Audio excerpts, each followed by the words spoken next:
everybody. Welcome back to episode 2 of Kitchen Conversations. So today I wanted to talk about gluten because I think that the gluten-free diet has been out there for a while, but does anybody really know what the heck gluten is? All right, so gluten is a protein that is found in wheat, barley, and rye. And so when people have celiac disease, their body is actually essentially allergic to gluten.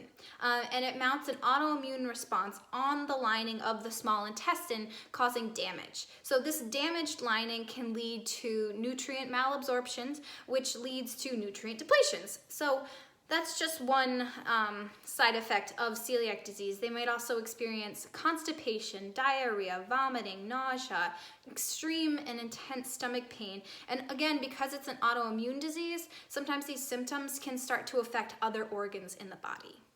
So the main treatment for celiac disease is a gluten-free diet. So meaning eliminating gluten-containing products from your diet completely. So you might be asking, why the heck does everybody have a gluten-free diet that doesn't have celiac disease? Well, because it's sort of becoming, I would say, a trend in the wellness space, but also because there is some research to support people with gluten sensitivities. If you're somebody who experiences symptoms of gluten sensitivity, so that would be brain fog, anxiety, depression, skin problems, inflammation, you might also consider trying to eliminate gluten from your diet for a period of time.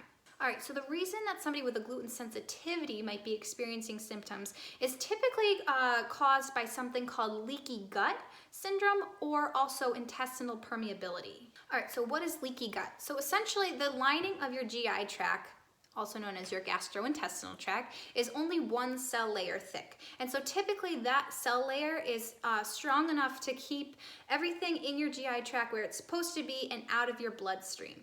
However, sometimes gluten, it contains a glycoprotein called gliadin, which can actually damage the lining of the cells, causing spaces between your cells, which allows certain proteins and food particles to get out of your GI tract and flow into your bloodstream. All right, so when those particles that are supposed to be in your GI tract get out into your bloodstream, it causes an inflammatory cascade leading to the symptoms we talked about earlier, like skin problems, joint problems, anxiety, depression, among many others. So if you do experience some of those symptoms, you might have a gluten sensitivity. So that would be something to consider, cutting gluten out of your diet for a period of time. But before you eliminate anything from your diet, I would totally recommend talking to and working with a qualified healthcare professional who can guide you along this process in a safe way.